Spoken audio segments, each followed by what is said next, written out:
He sort of reminded me of the actor Michael Ealy, who played Chris Brown's older brother in the movie Takers, opposite of rapper T.I. and Idris Elba. We'd been together for more than 7 years, so we were thick as thieves, which is why I went along with this whole setup. In my own twisted mind, I felt like this would be a good experience, and I could probably take something from it. So after I assured Troy that all my things were packed, he helped me carry everything to his truck. "Are you nervous?"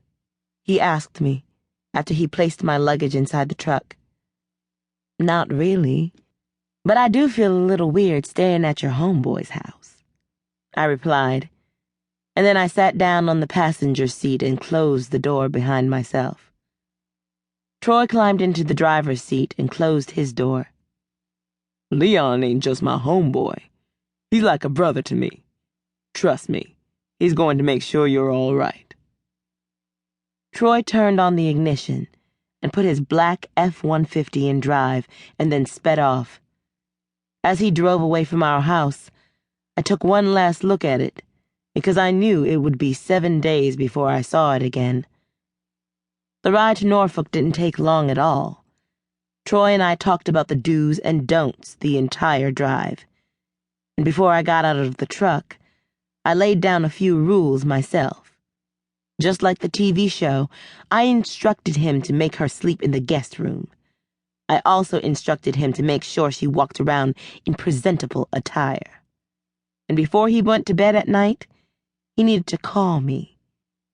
He promised me that he would take care of everything and that I had absolutely nothing to worry about. "We're here," he pointed out, as soon as we pulled up in front of a tan, vinyl-sided duplex on Chesapeake Boulevard. I looked at the building, and then I looked back at my husband. "I sure hope the inside is much cleaner than the outside."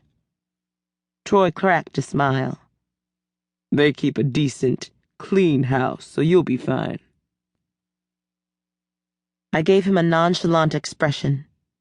"Yeah, they better," I commented, and then I leaned forward to kiss him on the lips. After our lips parted, I turned back around to open the passenger door.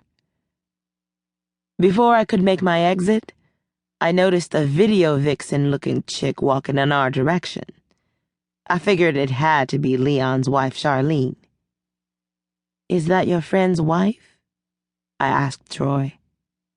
"Yeah, that's her," he replied after he looked past me. I took a good look at Charlene as she walked toward Troy and me. I had to admit, she was an attractive woman. She looked to be a size 12, which was one size bigger than I was, but she was shapely. Her hair was short, but it was cut nicely into a Chinese bob. I could instantly tell that her hair was a weave, because it was too shiny and straight to be her own. Black people don't have that texture of hair. The Korean that sold her that hair played her like a fiddle. Charlene was too dark for it, and they knew it. I had the perfect light skin complexion. Not to mention, I had beautiful hazel-colored eyes. So if she and I stood side by side, all eyes would be on me. She had absolutely nothing on me, and I'm convinced that my husband would see that too. If anything, she needed to be worried about her husband trying to mess around with me.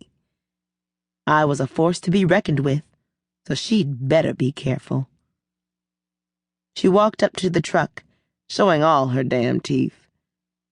"How y'all doing?" she asked. I didn't say a word, but I smiled. Troy returned the greeting, and then he introduced us. She extended her right hand, and I shook it. Her husband, Leon, came behind her. I looked over her shoulder to get a good look at him. He wasn't my type in the least bit, so Troy had absolutely nothing to worry about. However, Leon did seem really cool. He smiled from ear to ear when he saw Troy. "What's good, nigga?" Troy reached over me to shake Leon's hands. After they shook, I eased out of the truck so Charlene could put her